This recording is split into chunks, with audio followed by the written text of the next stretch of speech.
বিশাল আকারের সূর্য এত বলের মতো ছোট দেখা যাওয়ার কারণটা কি? কারণ হলো যে জিনিসটা যত দূরে হয় দেখতে তত ছোট হয়। বিজ্ঞানীরা বলেন 9,30,00,000 মাইল উপরে এই সূর্য। কয় কোটি 30 লক্ষ? 9,30,00,000 মাইল উপরে এই সূর্যটা।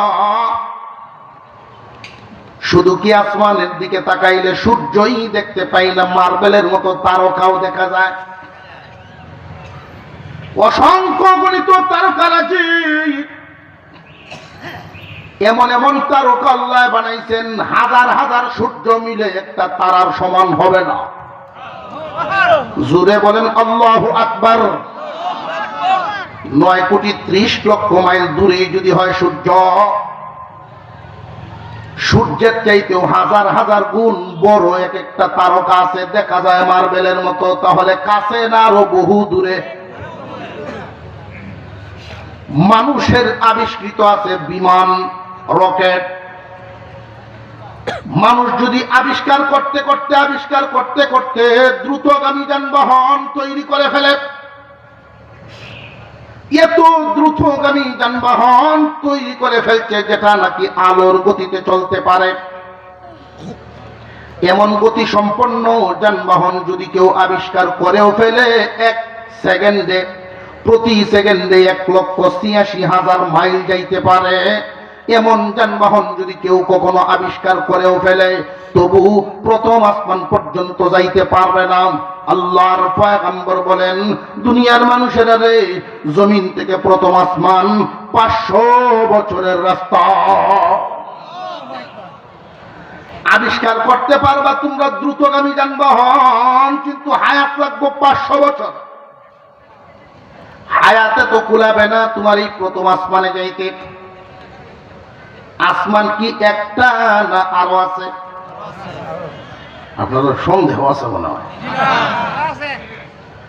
নাস্তিকরা কইতো যে আসমান বলতে কিছু নাই, কাফেররা কইতো নাই কিছু। এখন স্বীকার করে, অথচ আল্লাহ কোরআনে বলেন, আল্লাযী খালাকা সাবআ সামাওয়াতিন তিবাকা,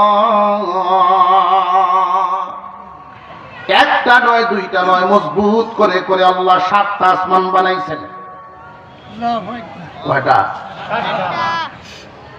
প্রথম যে আসমান আমরা দেখতে পাই, ওই আসমানটা আল্লাহ বানাইছেন স্থির পানি দ্বারা। দ্বিতীয় আসমানটা আল্লাহ পাক রব্বুল আলামিন বানাইছেন লোহা দ্বারা। তৃতীয় আসমানটা বানাইছেন তামা দ্বারা। চতুর্থ আসমানটা বানাইছেন রূপার দ্বারা। পঞ্চম আসমানটা বানাইছেন স্বর্ণ দ্বারা। ষষ্ঠ আসমানটা বানিয়েছেন ইয়াকুত দ্বারা। সপ্তম আসমান মহান আল্লাহ নূর দ্বারা বানাইছেন। জমিন থেকে প্রথম আসমান 500 বছরের রাস্তা, আসমানটা পুরো হলো 500 বছরের রাস্তা। একটা আসমান, একটা শূন্যস্থান, 500 500 1000 বছরের রাস্তা। এইরকম 7টা আসমান, 7টা শূন্যস্থান, মোট হলো 7000 বছরের রাস্তা। দুনিয়ার ইমানদার মুসলমান ভাইয়েরা আমার, জমিন থেকে 7 আসমান যত দূর, সপ্তম আসমান থেকে সিদরাতুল মুনতাহাও এত দূর। এর ভিতরে কিন্তু জান্নাত এখনো পাই নাই। জান্নাত তো পাই নাই, জান্নাত আরো উপরে। মানুষের আবিষ্কৃত যানবাহন বস্তু দ্বারা কি জান্নাতে পৌঁছা সম্ভব না? একেবারে অসম্ভব। আরো জোরে কোন? একেবারে। এই জন্য আল্লাহ বলেন, ওয়াতাসিমু বিহাবলিল্লাহি জামিআ। ও দুনিয়াবাসী, আল্লাহর রশিকে শক্ত করে ধরো। এই দুনিয়ার জমিনে আমরা যেই বাড়িতে, যেই বাসাতে বসবাস করি, এটা কি আসল বাড়ি না অস্থায়ী ঠিকানা? 100 বছর আগে আমরা কেউ ছিলাম না, আগামী 100 বছর পরে কেউই থাকবো না। এই দুনিয়ার জমিনটা অস্থায়ী ঠিকানা, আমাদের স্থায়ী ঠিকানা হলো জান্নাত। আমাদের বাপ দাদার বাড়ি জান্নাত। আদম আলাইহিস সালাম নিজের চোখে দেখে আসছেন, বসবাস করে আসছেন।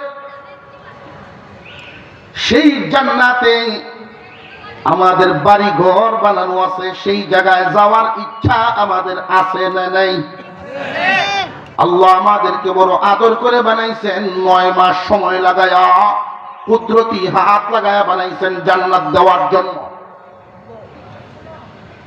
এই জান্নাত কোথায় আছে কোন আগে খুঁজে দেখি। জান্নাতে তো অবশ্যই যাইতে হবে। পরিপূর্ণ সুখী যদি হইতে হয় জান্নাতেতে যাইতে হয়। জান্নাত ছাড়া পরিপূর্ণ সুখ মিলবে না। সপ্ত রাজ্যের মালিক হতে পারবেন, পরিপূর্ণ সুখী হতে পারবেন না। কোনো না কোনো সাইটেই আপনার দুঃখ দুর্দশা লেগেই থাকবে। একমাত্র জান্নাত হলো পূর্ণ সুখের ঠিকানা। এই জন্য আল্লাহ পাক রব্বুল আলামিন আপনি আমাকে জান্নাত দেওয়ার জন্যই তিনি ঘোষণা দিলেন, ওয়া'তাসিমু বিহাবলিল্লাহি জামিআ। ও দুনিয়াবাসী, আল্লাহর রশিকে শক্ত করে ধরো।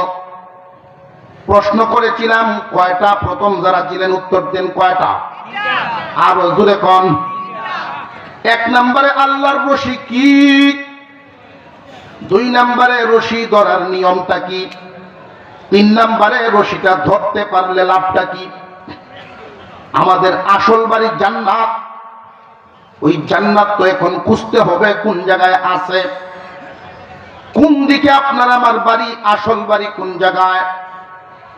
একজন মানুষ যদি ঢাকা শহরে বসবাস করে, তার জন্ম এখানে, বড় হইছে সেখানে, হঠাৎ যদি তার মনে চায় তার দাদার বাড়িতে যাবে, আগে তার দিক ঠিক করতে হবে কোন দিকে তার দাদার বাড়ি। যদি বাংলাদেশের ঢাকা শহর থেকে দক্ষিণ দিকে দাদার বাড়ি হয়, উত্তর দিকের টিকিট কাটলে চলবে না।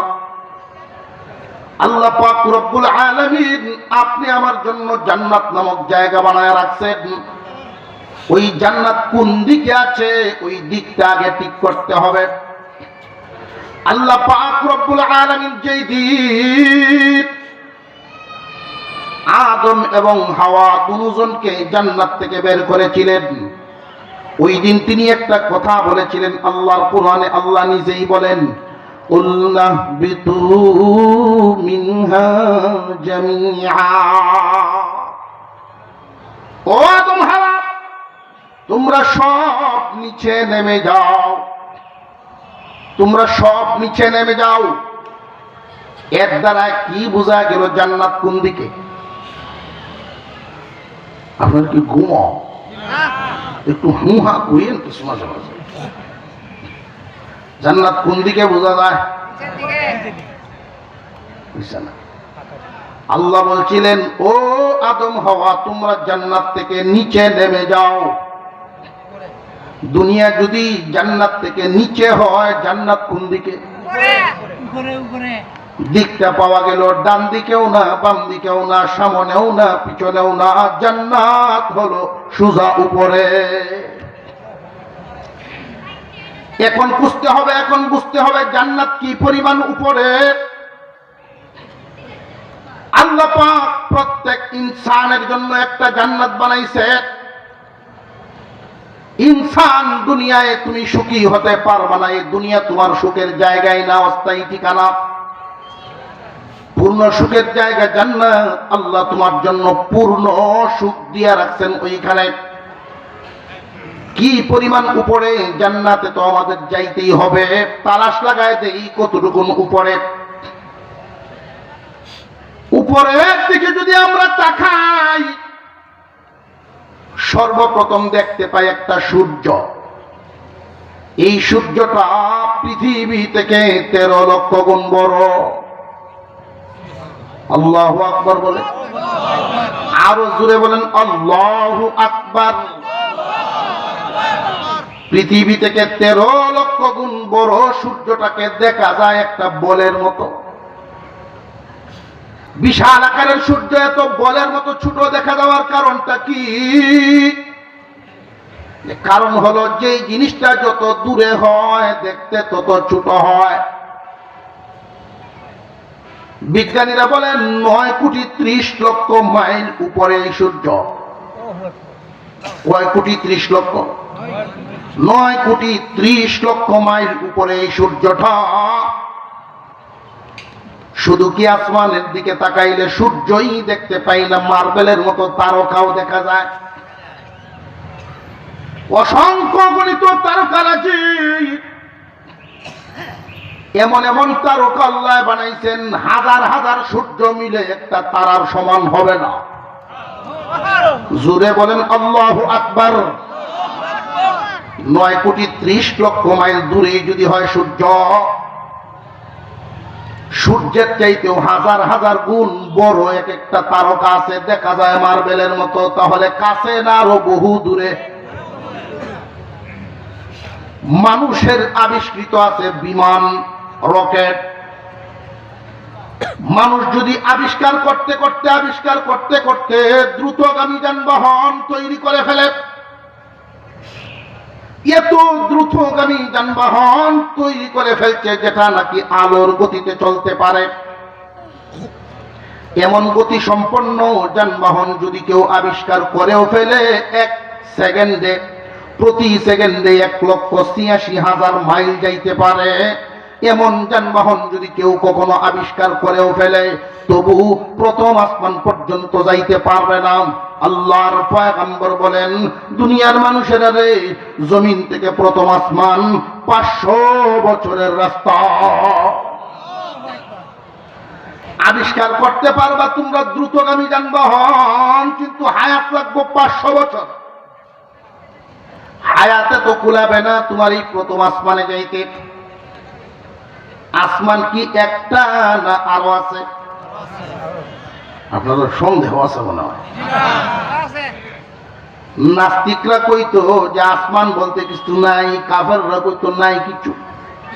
এখন স্বীকার করে, অথচ আল্লাহ কোরআনে বলেন, আল্লাযী খালাকা সাবআ সামাওয়াতিন তিবাকা, একটা নয় দুইটা নয়, মজবুত করে করে আল্লাহ 7টা আসমান বানাইছেন। কয়টা? প্রথম যে আসমান আমরা দেখতে পাই, ওই আসমানটা আল্লাহ বানাইছেন স্থির পানি দ্বারা। দ্বিতীয় আসমানটা আল্লাহ পাক রব্বুল আলামিন বানাইছেন লোহা দ্বারা। তৃতীয় আসমানটা বানাইছেন তামা দ্বারা। চতুর্থ আসমানটা বানাইছেন রূপার দ্বারা। পঞ্চম আসমানটা বানাইছেন স্বর্ণ দ্বারা।